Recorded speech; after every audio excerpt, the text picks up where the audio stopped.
నమస్కారం. TG5 news వార్తలకు స్వాగతం. ముందుగా వార్తలోని ముఖ్యాంశాలు. మూసీ ప్రాజెక్టుపై ప్రభుత్వాన్ని ప్రశ్నించిన హరీష్ రావు, మూసీ పేరుతో ప్రజల ఇల్లు కూల్చుతున్నారన్న విమర్శ, గాంధీ విగ్రహం కోసం ఇల్లు కూల్చాలన్న హరీష్ ప్రశ్న, మూసీ ప్రాజెక్టు పేరుతో రియల్ ఎస్టేట్ వ్యాపారం అన్న విమర్శ.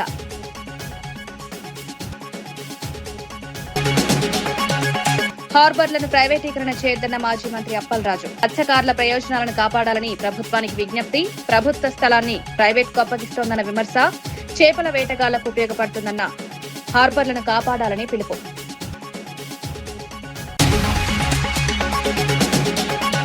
మూసీ శుద్ధికి మద్దతే కానీ ఇళ్ల కూల్చివేతకు వ్యతిరేకమన్న రామచంద్రరావు, పేదల ఇళ్ల కూల్చివేతను బీజేపీ వ్యతిరేకిస్తుందని వ్యాఖ్య, మూసీ ప్రాజెక్టులపై ప్రజల ప్రయోజనాలను కాపాడాలన్న వ్యాఖ్య, గాంధీ విగ్రహానికి అభ్యంతరం లేదన్న బీజేపీ నేత. కూటమి నేతలకు సవాల్ విసిరిన వైఎస్ఆర్సీపీ నేత పేర్ని నాని, జగన్ చెప్పిన విషయాలు అబద్దమని నిరూపించాలని నాని, పయ్యావుల కేశవ్పై తీవ్ర విమర్శలు, ప్రజల ముందు నిజాలు బయటపడతాయని వ్యాఖ్య.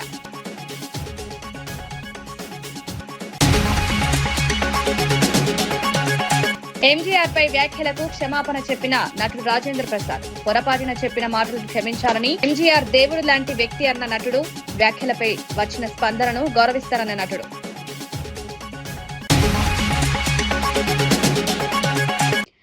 కూటమి ప్రభుత్వ నేతలకు వైఎస్ఆర్సీపీ నేత పేర్ని నాని సవాల్ విసిరారు. పయ్యావుల కేశవ్ ఆర్థిక మంత్రి కాదు, అప్పుల మంత్రి అని విమర్శించారు. ఆయన మాట్లాడే ప్రతి మాట పచ్చి అబద్దాలతో నిండి ఉంటుందన్నారు. జగన్ డాక్యుమెంటరీ ఆధారాలతో నిజాలను బయటపెట్టారని పేర్కొన్నారు. ఆయన చెప్పిన విషయాలు ఒక్కటైనా అబద్దమని నిరూపించగలరా అని కూటమి నేతలను నిలదీశారు. ప్రజల ముందు నిజాలు బయటపడతాయని పేర్ని నాని వ్యాఖ్యానించారు. పేరుకేమో ఆర్థిక శాఖ మంత్రి బోర్డు, కానీ ఆయన రోజువారీ దినచర్య అంటే అప్పులు. ఆయన ఆర్థిక శాఖ మంత్రి కంటే ఆంధ్ర రాష్ట్రానికి అప్పుల శాఖ మంత్రి. అంటే ఆర్థిక శాఖ మంత్రి పేరు చెప్పుకునేటువంటి ఈ అబద్దాల కేశవ్ గారు ఒక్కరోజు కూడా డాక్యుమెంట్ ఎవిడెన్స్తో మాట్లాడడం, ఏ ఒక్కరోజు డాక్యుమెంట్ ఎవిడెన్స్తో మాట్లాడడం. నోరు తెరిస్తే అన్ని అబద్దాలు, అసత్యాలు, దూషణలు. మరి జగన్మోహన్ రెడ్డి గారు ఆర్థిక విధ్వంసం చేస్తే ఏది కాగితాల రూపాయన చూపించమని అడుగుతున్నాను నేను. జగన్ గారు ప్రెస్ మీట్లో అంట మొత్తం అసత్యాలు ఎక్కువ, నిజాలు తక్కువ అంట. నిజాలేమో తక్కువ అంట, అసత్యాలు ఎక్కువ అంట. నేను అడుగుతున్నాను కేశవ్ గారిని, ఒకవేళ జగన్మోహన్ రెడ్డి గారు మాట్లాడినటువంటి ప్రెస్ మీట్ మొత్తంలో ఏది అసత్యం, దానికి మీ దగ్గర అది అబద్ధం, జగన్ గారు మాట్లాడింది అసత్యం అంటాక మీ దగ్గర ఉన్నటువంటి డాక్యుమెంటరీ ఎవిడెన్స్ ఏంటి?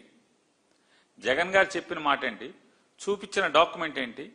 మీ దగ్గర దానికి రిలవెంట్గా జగన్ గారు తప్పు మాట్లాడుతున్నాడు, అసత్యం మాట్లాడుతున్నాడు, అబద్ధం మాట్లాడుతున్నాడు అని చూపించేటువంటి అధికారిక డాక్యుమెంట్ ఏముంది మీ దగ్గర? చూపించే ఇంతవరకు ఒక రోజన్నా చూపించారా?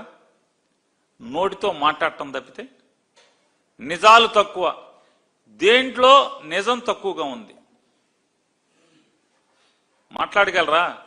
చూపించగలరా? అదే చూపించలేరు. రిటైర్డ్ ఉద్యోగుల బెనిఫిట్స్ విషయంలో రాష్ట్ర ప్రభుత్వంపై బీఆర్ఎస్ నేత ఏనుగుల రాకేష్ రెడ్డి విమర్శలు చేశారు. ఒక రిటైర్డ్ హైకోర్టు జడ్జి కూడా తన బెనిఫిట్స్ కోసం కోర్టు మెట్లెక్కాల్సిన పరిస్థితి వచ్చిందన్నారు. ఇది ప్రభుత్వ పాలన ఎంత దారుణంగా ఉందో చెప్పడానికి సరిపోతుందని వ్యాఖ్యానించారు.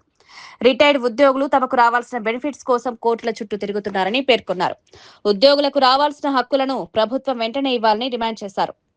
త్వరలో నోటిఫికేషన్ చూడండి, ఎన్ని పేపర్ మీకు చూపెడతాను. త్వరలో 17,000 కానిస్టేబుల్ పోస్టుల భర్తీ, పోలీస్ శాఖలో 14,000 ఉద్యోగాలు త్వరలో భర్తీ, కొత్త సంవత్సరంలో పోలీసు కొలువులు 14,000 కానిస్టేబుల్ పోలీసుల భర్తీకి రంగం సిద్ధం, 14,000 పోలీస్ కానిస్టేబుల్ ఖాళీలు భర్తీ చేసేందుకు పోలీస్ శాఖ కసరత్తు, గ్రూప్స్ ఉపాధ్యాయ పోలీసు విద్యుత్ గురుకుల వైద్య నియామకాల ప్రక్రియ,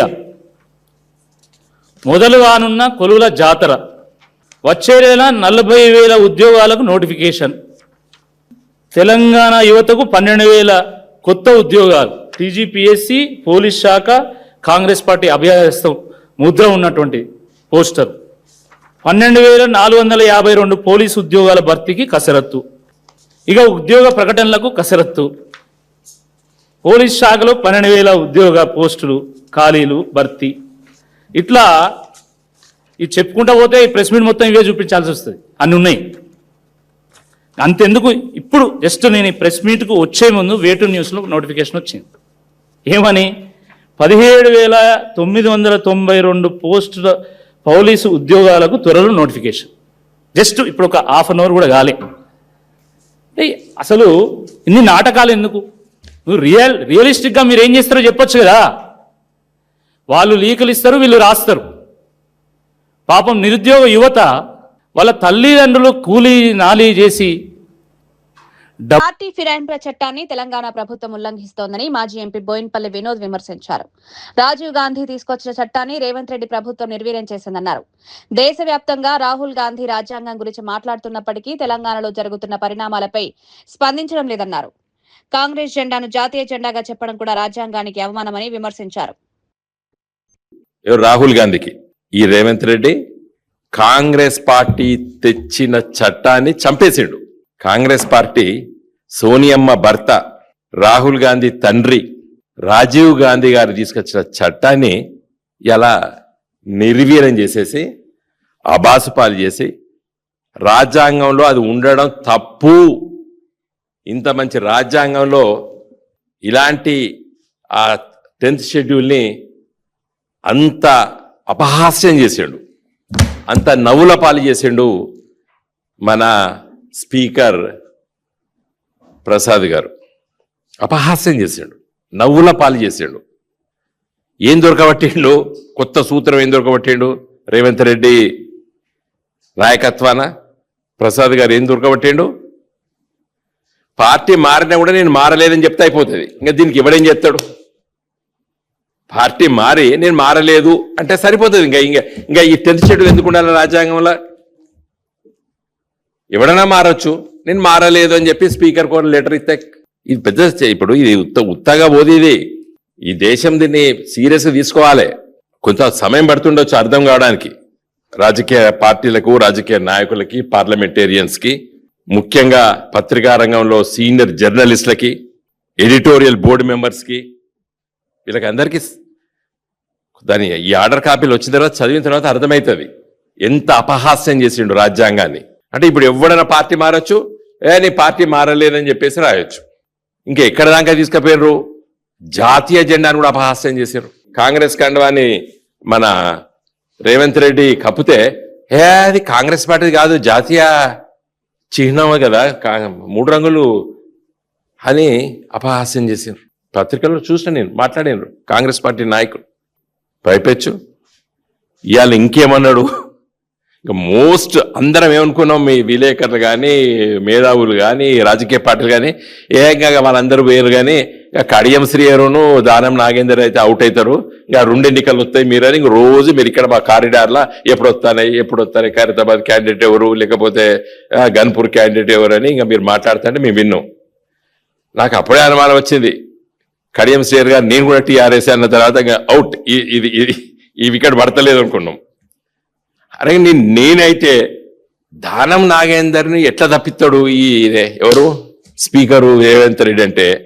మహా తెలివికల్లోడు రేవంత్ రెడ్డి అండ్ మిస్టర్ ఏమైతుంది ఎట్లా కొట్టుకుపోతే. కానీ ఇప్పుడైతే సమయం కావాలి మనం. రాష్ట్రంలో హార్బర్లను ప్రైవేటీకరణ చేసే ప్రయత్నాలు జరుగుతున్నాయని మాజీ మంత్రి సీదిరి అప్పలరాజు విమర్శించారు. ప్రభుత్వం నడిపే సంస్థలను ఒక్కొక్కటిగా ప్రైవేట్ చేతుల్లోకి అప్పగించే కుట్ర జరుగుతోందన్నారు. గతంలో మెడికల్ కాలేజీలను కూడా ప్రైవేట్ కి ఇవ్వాలని ప్రయత్నించారని తెలిపారు. జగన్ ప్రభుత్వం 10 ఫిషింగ్ హార్బర్లు, 6 జెట్టీలను చేపల వేటగాళ్లకు ఉపయోగపడుతున్నాయన్నారు. మత్స్యకారుల ప్రయోజనాలను కాపాడాలని ప్రభుత్వాన్ని కోరారు.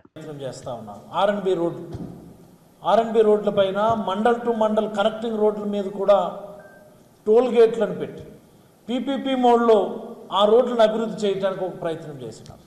ఇరిగేషన్ ప్రాజెక్ట్ చంద్రబాబు గారు బ్రెయిన్ చైల్డ్లను గొప్పగా చెప్పుకున్నటువంటి బనకచెర్ల ప్రాజెక్టును సైతం పీపీపీ మోడ్లో టేకప్ చేయడానికి ప్రయత్నం చేశాం. లిఫ్ట్ ఇరిగేషన్ స్కీమ్స్ పీపీపీ మోడ్కి ఇచ్చేయడానికి ప్రయత్నం చేసినాం. పర్యాటక శాఖలో ఉన్నటువంటి ఎవ్రీ ఇన్స్టిట్యూట్ ప్రైవేట్ వ్యక్తుల చేతిలో పెట్టారు. ఇటీవల కాలంలో పెద్ద ఎత్తున చర్చ అయినటువంటి మేధావులు, విద్యావంతులు, ఉద్యోగస్తులు అందరూ కూడా పెద్ద ఎత్తున వ్యతిరేకించినటువంటి నిర్ణయం మెడికల్ కాలేజీలు ప్రైవేటీకరణ చేయటం, ప్రైవేట్ వ్యక్తుల చేతుల్లో ప్రభుత్వ మెడికల్ కాలేజీలు పెట్టడం అన్నటువంటిది ఎంత దారుణమైనటువంటి సంగతో కూడా మన అందరం చూస్తాం.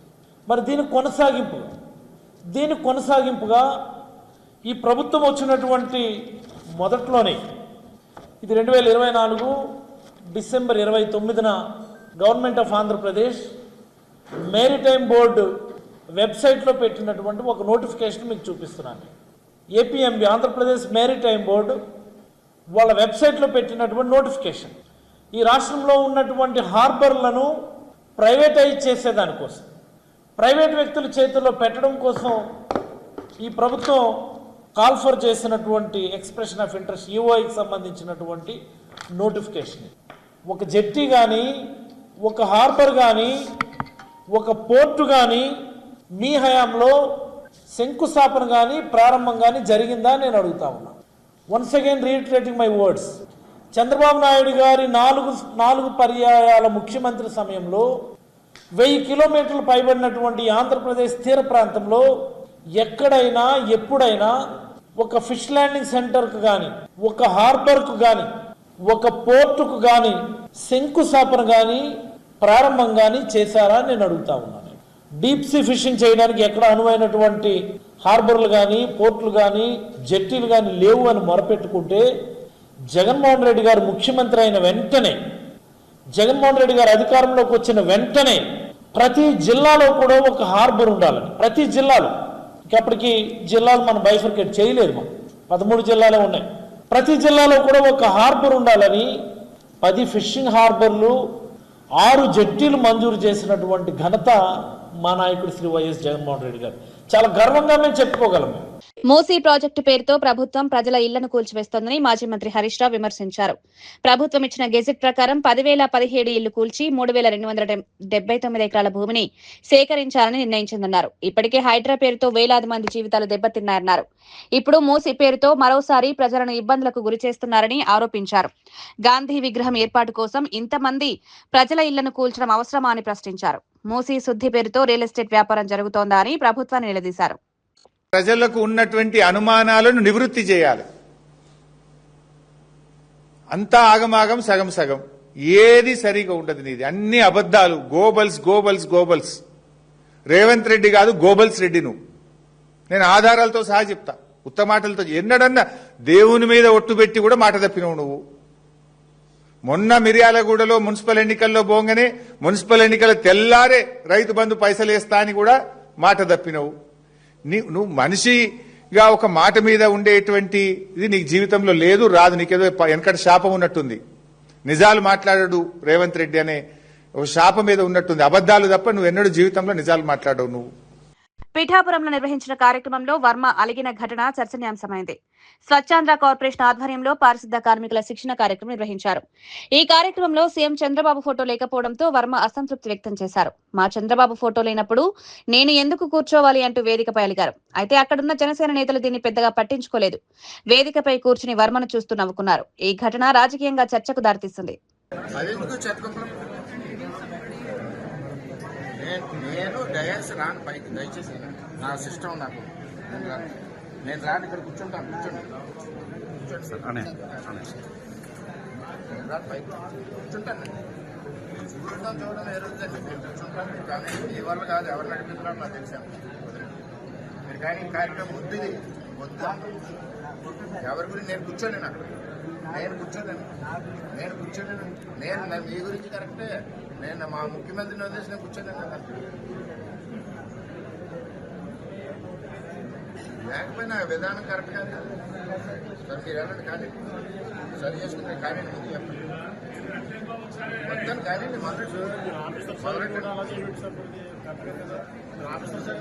రైతు భరోసా పథకంపై మాజీ మంత్రి కన్నబాబు ప్రభుత్వాన్ని ప్రశ్నించారు. గత ప్రభుత్వం 53,58,000 మంది రైతు కుటుంబాలకు పెట్టుబడి సాయం అందించిందన్నారు. ప్రస్తుత ప్రభుత్వం మాత్రం 46,85,000 మందికి సహాయం అందిస్తున్నట్లు తెలిపారు. సుమారు 7 లక్షల మంది రైతులను ఈ పథకం నుంచి తప్పించారని ఆరోపించారు. రైతులకు వ్యవసాయం గిట్టుబాటు కాకపోవడం వల్లే వ్యవసాయం మానేశారా అని ప్రభుత్వాన్ని నిలదీశారు. రైతుల ప్రయోజనాలను కాపాడాలని డిమాండ్ చేశారు. సూపర్ 7 అని మీ అబద్ధాల్లో భాగంగా ప్రచారం చేస్తున్నారు. ఇవాళ తిరిగి చూస్తే మొదటి సంవత్సరం మీ అన్నదాత సుఖీభవ ఆ కార్యక్రమానికి మంగళం పాడేశారు. రెండో సంవత్సరం 10,000 ఇచ్చారు. ఒక్కసారి నేను మీకు గుర్తు చేస్తున్నా, ఒరిజినల్గా మీరు ఇచ్చిన ఎన్నికల హామీలో ఏం చెప్పారు అని అంటే, కేంద్రం ఇచ్చే పిఎం కిసాన్ కాకుండా ప్రతి రైతుకి 20,000 రూపాయలు ఆర్థిక సహాయం చేస్తాము, పెట్టుబడి సహాయం చేస్తామని. కానీ అధికారంలోకి వచ్చిన తర్వాత అన్నీ కలిపి 20,000 అన్నారు. అన్నీ కలిపి 20,000 అని మొదటి సంవత్సరం మంగళం పాడేశారు, రెండో సంవత్సరం 10,000 వేశారు. ఇక్కడే ఒక చిన్న మెలిక కూడా ఉంది. మా ప్రభుత్వ హయాంలో ఆనాటి మా ముఖ్యమంత్రి జగన్మోహన్ రెడ్డి గారు 53,58,000 మంది రైతు కుటుంబాలకి పెట్టుబడి సాయాన్ని అందించారు ఏటా. ఇప్పుడు మీరు అందిస్తున్నది 46,85,000 మంది రైతు కుటుంబాలకి. అంటే సుమారుగా 7 లక్షల మంది రైతులు తగ్గిపోయారు. మేము సూటిగా అడుగుతున్నాం, మీరు కావాలనే రైతులకి అనర్హత చూపించి సంఖ్య కుదించేశారా, లేకపోతే మీ ప్రభుత్వంలో వ్యవసాయం గిట్టుబాటు కావట్లేదని రైతులు వ్యవసాయాన్ని మానేశారా? ఈ రెండిట్లో ఏది కరెక్టో చెప్పమని మేము సూటిగా అడుగుతున్నాం. మూసీ నది శుద్ధి కార్యక్రమానికి బీజేపీ వ్యతిరేకం కాదని తెలంగాణ బీజేపీ రాష్ట్ర అధ్యక్షుడు రామచంద్రరావు తెలిపారు. మూసీ నది శుభ్రత కార్యక్రమం అవసరమేనన్నారు. అయితే పేదల ఇళ్లను కూల్చివేయడాన్ని మాత్రం బీజేపీ తీవ్రంగా వ్యతిరేకిస్తుందని స్పష్టం చేశారు. గాంధీ విగ్రహాన్ని ఎంత ఎత్తులో అయినా ఏర్పాటు చేయడంపై తమకు అభ్యంతరం లేదన్నారు. కానీ ఇందుకోసం పేదల ఇళ్లను కూల్చడం సరైంది కాదని పేర్కొన్నారు. ప్రజల ప్రయోజనాలను దృష్టిలో పెట్టుకుని ప్రభుత్వం నిర్ణయాలు తీసుకోవాలని రామచంద్రరావు సూచించారు. అక్కడ ఉన్నటువంటి ఒక బీదవాళ్లు మధ్య తరగతున్న ఇల్లు కూలగొట్టకండే, అవన్నీ కూడా న్యాయపరమైనటువంటి ఇల్లుగా కట్టారు. వాళ్ళు ఫ్లాట్స్ మధుబన్ పార్క్ గానే, అక్కడ విఘ్నేశ్వర కాలనీ గానే, మూసీ పక్కన ఉన్నటువంటి ఒక లీగల్ గా ఉన్న ఏ ఇల్లు కూడా కూలగొట్టడానికి అవసరం లేదు. ఆ కూలగొట్టకుండా కూడా ప్రక్షాళన చేయొచ్చు. ఒకటి, గాంధీ సరోవర్ కోసం మీరు 400 ఎకరాలు 500 ఎకరాలు ఎందుకు అవసరం అండి? మీరు రీఅలైన్మెంట్ చేసుకోండి. దాని మీద ఎక్కడ కూడా ఒక ఇల్లు కూడా డ్యామేజ్ కాకుండా మీరు గాంధీ బొమ్మను పెట్టండి, 1000 అడుగులు పెట్టండి, 2000 పెట్టండి, ఆకాశం దాకా పెట్టి మాకు ఎవరికి అభ్యంతరం లేదు. మూసీ నది శుద్ధి కార్యక్రమానికి బీజేపీ వ్యతిరేకం కాదని తెలంగాణ బీజేపీ రాష్ట్ర అధ్యక్షుడు రామచంద్రరావు తెలిపారు. మూసీ నది శుభ్రత కార్యక్రమం అవసరమేనన్నారు. అయితే పేదల ఇళ్లను కూల్చివేయడాన్ని మాత్రం బీజేపీ తీవ్రంగా వ్యతిరేకిస్తుందని స్పష్టం చేశారు. గాంధీ విగ్రహాన్ని ఎంత ఎత్తులో అయినా ఏర్పాటు చేయడంపై తమకు అభ్యంతరం లేదన్నారు. కానీ ఇందుకోసం పేదల ఇళ్లను కూల్చడం సరైంది కాదని పేర్కొన్నారు. ప్రజల ప్రయోజనాలను దృష్టిలో పెట్టుకుని ప్రభుత్వం నిర్ణయాలు తీసుకోవాలని రామచంద్రరావు సూచించారు. కాలేజ్ కి సంబంధం లేదు, నువ్వు ఖచ్చితంగా 15,000 డొనేషన్ కట్టాలని చెప్పేసి ఆ విద్యార్థిని ఒత్తిడి చేసి ఖచ్చితంగా నువ్వు 15,000 కడతానే ఇక్కడ చదవాలనే ఒకటి నిబంధన తీసుకొచ్చి విద్యార్థిని ఒత్తిడి చేయడం పరిస్థితి కనిపిస్తుంది. అదేవిధంగా జేఎన్టీలో ఉన్నటువంటి ఎవరైతే సార్ ఉన్నారో ఇక్కడ ఉన్నటువంటి విద్యార్థి 10 మంది కలిసి మా స్కూల్లో కాలేజీలో ఉన్నటువంటి సమస్య ఇదా అని చెప్పేసి ఆ జేఎన్టీ సార్ చెప్తే, ఆ జేఎన్టీలో ఉన్నటువంటి సారు మీ కాలేజీలో ఉన్నటువంటి విద్యార్థులు ఈ రోజు మా దగ్గరకు వచ్చిర్రు, 15,000 మీరు అడుగుతున్నారని చెప్పి ప్రతి ఒక్కరు డిమాండ్ చేస్తున్నారు. దీనిపైన మీరు చర్యలు తీసుకోవాలని చెప్పేసి విద్యార్థుల మీద ఒత్తిడి తీసుకురావాలని చెప్పి జేఎన్టీ ప్రిన్సిపాల్ చెప్తే ఈ రోజు ఇక్కడ ఉన్నటువంటి గ్లోబల్ మేనేజ్మెంట్ ఈ రోజు విద్యార్థులను ఇబ్బంది పెట్టే పరిస్థితి అనిపిస్తుంది. పైశాచికతం ఏంటిదంటే విద్యార్థులను కొట్టడం, నిత్యం ఫీజులు అడిగి మానసికంగా ఇబ్బంది పెట్టడం, అదేవిధంగా లక్షల రూపాయలు డొనేషన్ తీసుకుంటూ ఈ రోజు విద్యార్థుల మీద దాడి చేయడం వంటి మేము తీవ్రంగా ఖండిస్తున్నాము. ఇంకా నిన్నటికి నిన్న విద్యార్థులను రూమ్ లోకి తీసుకెళ్లి నీకు చదవడం ఇష్టం లేదని చెప్పేసి స్టాంప్ పేపర్ ఒక వైట్ పేపర్ మీద వేలుముద్రాలు తీసుకొని ఏదన్నా విద్యార్థులకు జరిగితే ఈ ఇన్స్టిట్యూషన్ సంబంధం లేనట్టు వైట్ పేపర్ మీద రాసుకుందాం అనే ఒక ప్రయత్నము జరిగేటువంటి పరిస్థితి కూడా కనిపిస్తుంది. అయ్యా మేము ఒకటే అడుగుతున్నాము, ఈ రోజు విద్యార్థి తల్లిదండ్రుల్ని నువ్వు ఇష్ట బూతులతో తిట్టడం జరిగింది. అంటే వాళ్ళ తల్లిదండ్రులు లేకనే తిట్టినవా, వాళ్ళకు ఎవరో సపోర్ట్ గా లేరని తిట్టినవా? కానీ ఖచ్చితంగా ఇది కావాల్సుకుంటే విద్యార్థుల మీద దాడి చేసినటువంటి పరిస్థితి కనిపిస్తుంది. మీరందరూ గమనించాలి. ఇది ఫీజు గురించో లేకపోతే విద్యార్థులు చదువుతలేడని చెప్పేసి ఈ దాడి జరగలేదు, కావాలని సత్తుపల్లి నియోజకవర్గంలోని రుద్రాక్షపల్లి గ్రామంలో ఉచిత మెగా హెల్త్ క్యాంప్ నిర్వహించారు. ఈ కార్యక్రమానికి ఎమ్మెల్యే మట్టా రాగమయ్యి దయానంద్ ప్రారంభించారు. బాసారం, కొమ్మగూడెం, తొగ్గుగూడెం, సత్యంపేట, రంగాపురం గ్రామాల ప్రజలకు వైద్య సేవలు అందించారు. క్యాంపులో రోగులను పరీక్షించి అవసరమైన మందులు అందజేశారు. అనంతరం గ్రామంలో ఫ్రైడే డ్రై డే కార్యక్రమంలో పాల్గొని పరిశుభ్రతపై మహిళలకు అవగాహన కల్పించారు. అంగన్వాడీ కేంద్రాన్ని కూడా పరిశీలించారు. ప్రజలకు మెరుగైన వైద్య సేవలు అందించడమే ప్రభుత్వ లక్ష్యమని ఎమ్మెల్యే తెలిపారు. ఈజీగా ఉంటాయని వాడుతున్నాం. వాటర్ బాటిల్స్ కూడా ప్లాస్టిక్ వాటర్ బాటిల్సే. ఏది సరుకులు తెచ్చుకున్నా కూడా అవి కూడా ప్లాస్టిక్ కవరు. ఇవన్నీ కూడా మనం ఏం చేస్తున్నామంటే మనం డస్ట్బిన్లో వేయట్లా, ఎక్కడ పడితే అక్కడ విసిరేస్తున్నాం. పిల్లలకు లాస్ట్ కుర్కురే ప్యాకెట్లు, బిస్కెట్ ప్యాకెట్లు అవి కొనిస్తాం, మనమే పడేస్తాం బయట. అట్లా కాకుండా మన పంచాయతీ వాళ్ళు ఏర్పాటు చేసిన డస్ట్బిన్లలో వేసుకుంటే మనకి మన రోడ్లు కానీ ఇవి కానీ ఈ చెత్తా చెదారంతో నిండదు. ఎంతసేపు అధికారులు వస్తారు లేకపోతే వాళ్ళు పంచాయతీ వర్కర్స్ వచ్చి చేయాలి అనేది కాకుండా మన వంతు మనం ఏం చేస్తున్నాం పర్యావరణానికి అనేది చూడాలి. అట్లాగే ప్రతి ఇంటికి కనీసం ఒక చెట్టన్నా నాటుకోవాలి. ఒక బర్త్డే అవ్వచ్చు, ఒక పెళ్లి రోజు అవ్వచ్చు, ఇంకేదైనా ఫంక్షన్ అవ్వచ్చు. ఆ ఫంక్షన్ రోజు గుర్తుగా మనం కనుక ఒక చెట్టు నాటుకుంటే మనం కూడా పర్యావరణాన్ని పెంచి పోషించినట్టు అవుతుంది, స్వచ్ఛమైన గాలి పీల్చినట్టు అవుతుంది. ఇంతకుముందు చక్కగా అందరం చెట్ల నీడల్లో అట్లనే మేము కూడా చదువుకునేటప్పుడు ఇట్లనే చక్కగా ఉండేది. ఇప్పుడు సిటీల్లో చూస్తే ఏసీ లేనిది ఎవరు ఉండలేకపోతున్నారు, ఎందుకంటే చెట్లు లేవు. రాను మన పల్లెల్లో కూడా చెట్లు కొట్టేయడము ఇలా చేస్తున్నాం కనుక అది నివారించాలంటే మనం చెట్లను పెంచడం చిన్నతనం నుంచి పిల్లలకు కూడా అలవాటు చేయాలి. ఇదొకటి. అంటే చెట్లను పెంచడమే కాకుండా సక్రమంగా వాటికి ప్రొటెక్షన్ కల్పించాలి. చుట్టూ అదే ఏదైనా కంచె లాంటివి వేసి మేకలు అయి తినకుండా ఇలాగే ప్రతి ఒక్కటి అన్నమాట. సామాజిక బాధ్యతగా నేర్పిస్తే పిల్లలకు వాళ్ళు కూడా చెట్ల పట్ల ప్రేమ పెంచుకుంటారు. అలాగే మేడం ఇందాక RWS మేడం చెప్పారు, ఇది నీటి కరువు అనేది ఇక్కడ తక్కువ. నేను పుట్టింది రాయలసీమలో, పెరిగిందంతా అంతే. ఒక్క బిందె నీళ్ల కోసం 2-3 మైళ్ళు నడిచి వెళ్ళి తెచ్చుకోవాల్సి వచ్చేది. కొనాలంటే జన చైతన్య వేదిక రాష్ట్ర కమిటీ ఆధ్వర్యంలో గుంటూరులో చర్చాగోష్ఠి నిర్వహించనున్నారు. జనాభా పెరుగుదల సంపద లేక సమస్య అనే అంశంపై ఈ చర్చ జరగనుంది. ఈ నెల 14వ తేదీ సాయంత్రం 4 గంటలకు గుంటూరులోని జన చైతన్య వేదిక హాల్లో కార్యక్రమం నిర్వహించనున్నట్లు రాష్ట్ర ప్రధాన కార్యదర్శి టి ధనుంజయ రెడ్డి తెలిపారు. ప్రధాన వక్తలుగా రాజ్యసభ మాజీ సభ్యుడు డాక్టర్ ఎన్ తులసిరెడ్డి, విద్యావేత్త ప్రొఫెసర్ డిఆర్ సుబ్రహ్మణ్యం పాల్గొననున్నారు. పౌర సంస్థలు, ప్రజా సంఘాలు, రాజకీయ పార్టీల ప్రతినిధులు అధిక సంఖ్యలో పాల్గొని సూచనలు ఇవ్వాలని నిర్వాహకులు కోరారు. మాజీ రాజ్యసభ సభ్యులు, గతంలో 20 పాయింట్ ప్రోగ్రాం చైర్మన్గా పనిచేశారు. Andhra Pradesh Congress party media committee చైర్మన్గా వ్యవహరిస్తున్న డాక్టర్ ఎన్ తులసిరెడ్డి గారు ప్రసంగిస్తారు. వాటితో పాటు ప్రముఖ విద్యావేత్త ప్రొఫెసర్ డిఆర్ సుబ్రహ్మణ్యం గారు కూడా ఈ అంశంపై ప్రసంగిస్తారు.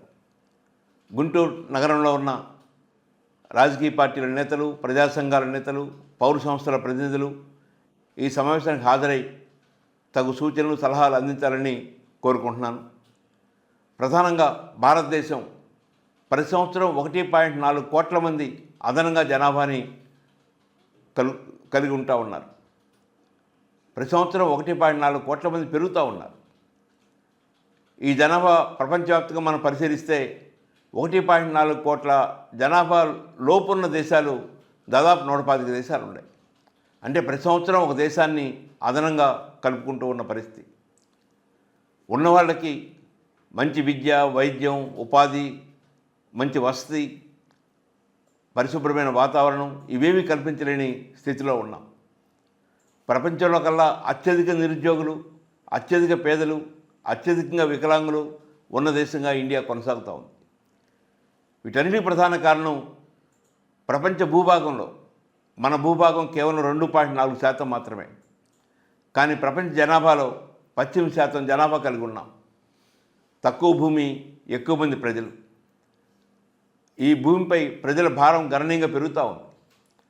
కానీ రాష్ట్ర ముఖ్యమంత్రి నారా చంద్రబాబు నాయుడు గారు పిల్లల్ని ఇంకా కనాలి, కనకపోతే భవిష్యత్తులో మంది వృద్ధ దేశంగా మారిపోతుంది, యువత తగ్గిపోతారు, కాబట్టి భవిష్యత్తును దృష్టిలో పెట్టుకొని పిల్లల్ని మరింతగా కనండి అని చెప్పని కొత్తగా పాపులేషన్ మేనేజ్మెంట్ పాలసీ అనే పేరుతో ఒక భావజాలాన్ని ప్రజల ముందు ఉంచుతున్నారు.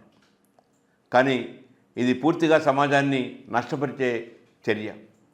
రాజ్యాంగబద్ధమైన పదవిలో ముఖ్యమంత్రి స్థానంలో ఉండి ఇలా సమాజానికి హాని కలిగించే భావజాలాన్ని ప్రజల ముందు ఉంచడం మంచిది కాదని జనచైతన్య వేదిక భావిస్తుంది. అమరావతిలో అమరజీవి పొట్టి శ్రీరాములు భారీ కాంస విగ్రహాన్ని ఏర్పాటు చేశారు. శాఖమూరులో 58 అడుగుల ఎత్తుతో ఈ విగ్రహాన్ని ప్రతిష్ఠించారు.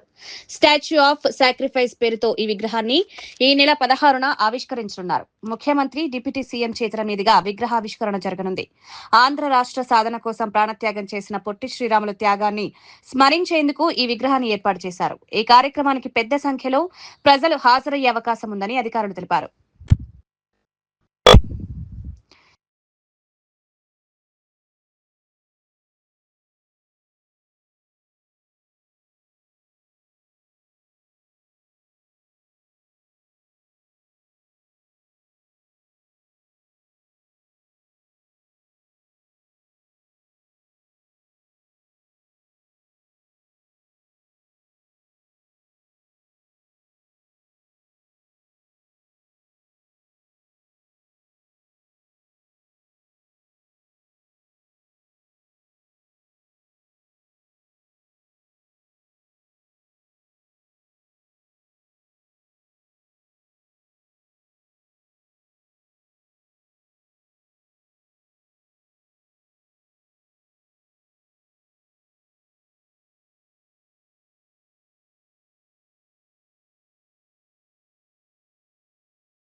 దివంగత నటుడు ఎంజీఆర్ పై చేసిన వ్యాఖ్యలకు నటుడు రాజేంద్ర ప్రసాద్ క్షమాపణలు తెలిపారు. కాంతారావును ప్రశంసించే సందర్భంలో పొరపాటున ఎంజీఆర్ గురించి అభ్యంతరకర పదం ఉపయోగించారన్నారు. తన మాటల వల్ల ఎవరికైనా బాధ కలిగితే హృదయపూర్వకంగా క్షమించాలన్నారు. ఎంజీఆర్ తమిళ సినిమా ప్రపంచంలో దేవుడు లాంటి వ్యక్తి అని అభిప్రాయపడ్డారు. తాను చెప్పిన మాటలను మళ్లీ పునరావృతం చేయనని హామీ ఇచ్చారు. ఈ ఘటనపై వచ్చిన స్పందనలను గౌరవిస్తున్నారని రాజేంద్ర ప్రసాద్ తెలిపారు. முன்னாடி இந்த ஊர்ல ஒரு ஃபங்க்ஷன் நடந்தது. அதுல பழைய நடிகர் காந்தாராவ் சார் அவார்டு எனக்கு கொடுத்தாங்க. அந்த ஃபங்க்ஷன்ல பேசும்போது நான் சும்மா அப்படி ஜாலியா பேசும்போது தமிழ் சினிமா கடவுள், என்னுடைய ஒப்பீனியன்ல தமிழ் சினிமா கடவுள் எம்ஜிஆர் சார் பத்தி சும்மா ஜாலியா பேசும்போது ஒரு வார்த்தை மிஸ் ஆயிட்டு வந்துருச்சு. அது இப்போ யார் பண்ணாங்கன்னு தெரியாது, வேணும்னு பெருசு பண்ணி விட்டாங்க. அது நான் ஒன்னும் அந்த மாதிரி அவர் பேசுவேன். நான் எவ்வளவு தைரியம் எனக்கு. மദ്രാஸ் பிலிம் இன்ஸ்டியூட்ல படிக்கும்போது அவர் தான் சிஎம். அவர் நாங்க எல்லாம் ஆக்டிங் எப்படி கத்துக்கிறோம்னு பார்த்தவர். அவர் சொல்ற அளவுக்கு நான் இல்லை.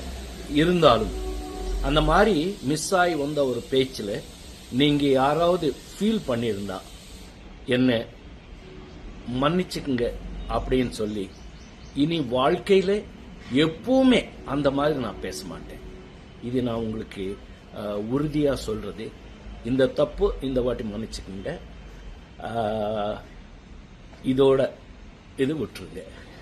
உங்கள் రాజేంద్ర ప్రసాద్. వార్తలు ముగించే ముందు ముఖ్యాంశాలు మరోసారి.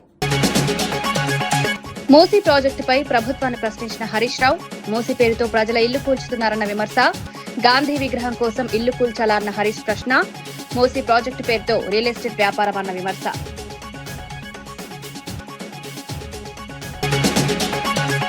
హార్బర్లను ప్రైవేటీకరణ చేయొద్దన్న మాజీ మంత్రి అప్పలరాజు. మత్స్యకారుల ప్రయోజనాలను కాపాడాలని ప్రభుత్వానికి విజ్ఞప్తి. ప్రభుత్వ స్థలాన్ని ప్రైవేట్కు అప్పగిస్తోందన్న విమర్శ.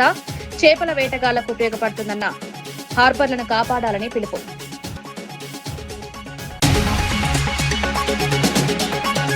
మూసీ శుద్ధికి మద్దతే కానీ ఇళ్ల కూల్చివేతకు వ్యతిరేకమన్న రామచంద్రరావు. పేదల ఇళ్ల కూల్చివేతను బీజేపీ వ్యతిరేకిస్తుందని వ్యాఖ్య.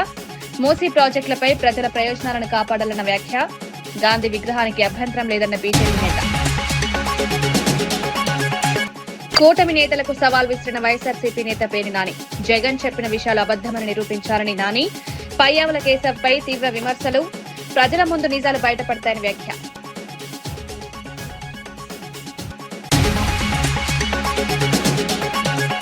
ఎంజీఆర్ పై వ్యాఖ్యలకు క్షమాపణ చెప్పిన నటుడు రాజేంద్ర ప్రసాద్. పొరపాటున చెప్పిన మాటలను క్షమించాలని. ఎంజీఆర్ దేవుడు లాంటి వ్యక్తి అన్న నటుడు.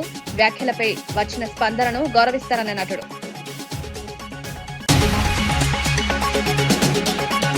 ఈనాటి వార్తా విశేషాలు మరో బులెటిన్లో మళ్ళీ కలుద్దాం. నమస్కారం.